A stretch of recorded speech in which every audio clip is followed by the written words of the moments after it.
Welcome. I'm Vic DeLuca, host of Ironbound Insights. This show is sponsored by the Ironbound Community Corporation, a nonprofit community-based organization established in 1969. With Ironbound Insights, we hope to offer lively and informative discussions on a variety of topics. We will be speaking with many different people who are all working to make our community a better place to live. Ironbound Insights will be presented on the second and fourth Thursdays of each month at 5 p.m. on Channel 26, the public access station. And we hope that you'll be able to join us over the next few months. Today, we're going to be taking a look at the issue of toxic waste and also the issue of solid waste that confronts us here in Newark.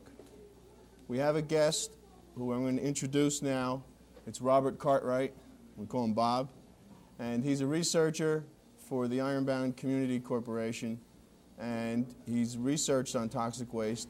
He's also recently been appointed as a professor of environmental health at Jersey City State College. Let me welcome you, Bob. How you doing? Hi. Okay. Dioxin, we heard it, the media put it on the front page, but we know it's been around for 20 years. What is dioxin? What are we talking about? Where are we talking about it? Dioxin is a chemical that's produced as a byproduct and a contaminant in the production of a number of different pesticides. One of those pesticides is also a constituent of Agent Orange, which was used in Vietnam and which was produced here in Ironbound during the 1960s. That plant is located on Lister Ave, right near the Passaic River. And that plant let off a lot of dioxin both in the air during the time that the production of Agent Orange was going on, and also dioxin that's now in the soil in the surrounding area. And does dioxin have any use? No, it's got no use at all. It's produced by accident. And basically the main thing that affects how much dioxin gets produced by accident is how much the production process is speeded up. When you're producing these pesticides, if you raise the temperature on the container that they're being produced in, then you wind up getting more dioxin. Sometimes chemical manufacturers want everything to go a little bit faster, and when that happens, more dioxin gets produced. Now, there was a doctor that did a study in the 62, 64 that said that dioxin was present and some of the workers were affected by dioxin. Yeah. There were actually two studies done on workers at the plant in Ironbound. The plant was owned by Diamond Alkali at that time. Diamond Alkali later merged with another company and became Diamond Shamrock. The first study was done on workers in the plant in 1961. It got published in scientific journals, health journals, medical journals in 1962, and that showed that workers were suffering from symptoms of dioxin poisoning.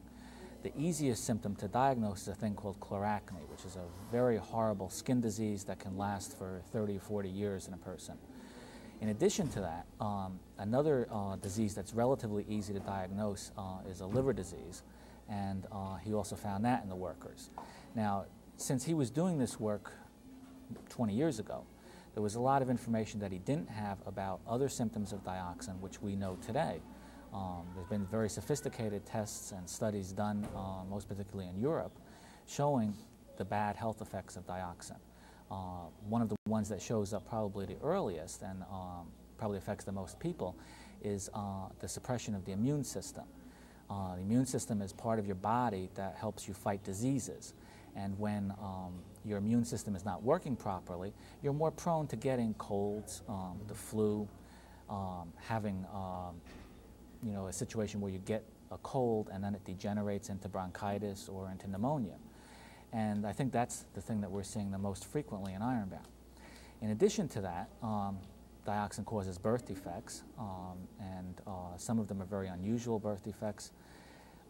The best evidence for that has been shown in studies done on veterans who served in Vietnam who were exposed to Agent Orange, and when they came back from the war and began to have babies, those babies were born with some very horrible birth defects.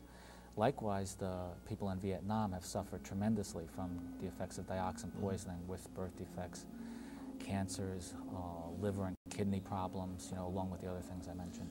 Now, the governor had a press conference in June of '83 and said dioxin has been found, and then they went about and prepared to clean it up. What has your research shown about that cleanup effort? It was either incompetent or fake. I don't know which, right? But the thing that we can tell from the research is that the dioxin has not been cleaned up. In fact, it's spread.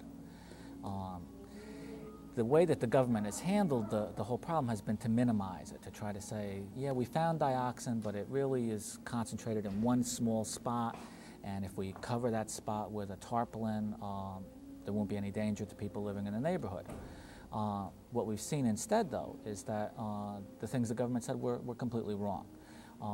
The map I have here with me shows the area that they've tested so far for dioxin, which is from Chapel Street all the way over to Blanchard Street, and from Raymond Boulevard over to the Passaic River.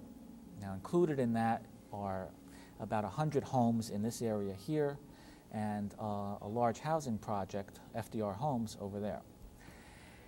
Each of the green and orange dots here has been a place where they found dioxin to be present. Now, the first thing I should explain is that this only shows the areas that they've already tested. Now, it's quite conceivable that the dioxin is actually spread much more than what we see here on the map. And the only reason that we don't know about it is because the tests haven't been done. But what we can see is that where the tests have been done, dioxin has been found. The green dots are the higher concentrations, the orange dots are the lower concentrations, and as you can see, the whole area is contaminated. The plant was where? I would imagine over here. The plant was right about here. Okay. And so, and the path for dioxin, someone didn't pick it up and dump it here and there. How did it move? Well, once you have an area that is severely contaminated, like this area is right here, the first way that it can move is just by it being blown around. The dioxin attaches itself to dust particles. Anybody that's ever hung clothes out on the line or walked down Broad Street on a windy day realizes that dust is continually blowing back and forth anywhere. In this situation here, you have the dioxin attached to the dust, and then the dust gets blown throughout the neighborhood. And so a lot of what you see is the result of just the wind blowing it around. In addition to that, any truck that travels, or a car that travels in an area that's very heavily contaminated, has the dioxin stick to its tires. Mm-hmm. Now, trucks were going in and out of this area here for probably 10 or 15 years. During that time, the dust would attach itself to the tires, and as the truck left the area, it would fall off the tires. And so you get a lot of contamination along all of the streets that the trucks would travel along. Now, a lot of the trucks from this particular plant would come along here, down here, and then onto Raymond Boulevard, and so that's one of the means that the dioxin spread to those areas.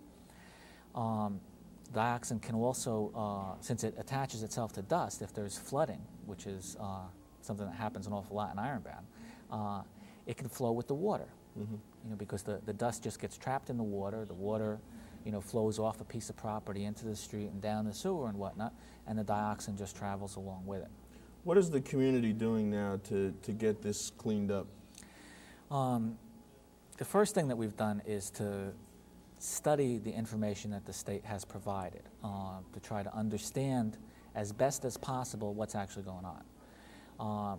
What we realized back around last July or August is that the government was not doing a very good job.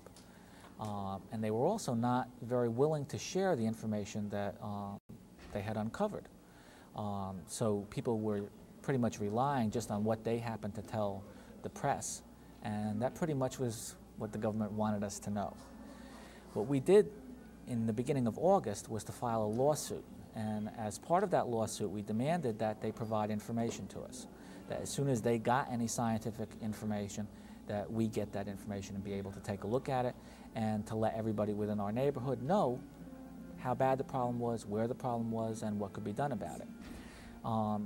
So that's the first thing. The second thing that we're trying to do is to make sure that whatever happens regarding this problem in the future is done with the approval of neighborhood residents. What we've seen in other parts of the country is that the government would do something to solve a problem which could create new problems. And we don't want that to happen here. I'll just give a brief example of what could happen. Since this whole area is contaminated with dioxin, if you were to dig a big hole somewhere here because you wanted to build a new building or you wanted to remove the dioxin, what would be very likely is that you would create a lot of dust in the process of doing that digging.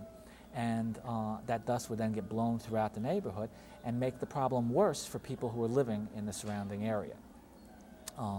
We don't want that kind of thing to happen. And so what we've asked the judge to do is to give us some say in what goes on. Now, that case is still in court. The first action that occurred with that case was in August, and the judge told the state government that they had to provide us with information. The state stalled. After about 2 months, they finally gave us a stack of documents about that thick. And we've studied that and released information to people in the neighborhood through our newspaper and through other means. The next thing that will happen is the state is going to have to announce what plans it expects to take from here. And we want to be involved with that, and the only way that we're going to be involved with that is if a judge orders the state to do it, because the state would rather not have us around. Okay. Thank you very much. You're going to be on the second part of the show when we talk about solid waste, but I think this update on dioxin and what the situation is, and I think the commitment of the community to continue with this problem is very important for our viewers to know. So thanks, and stick around. We're going to be joined by a couple more people.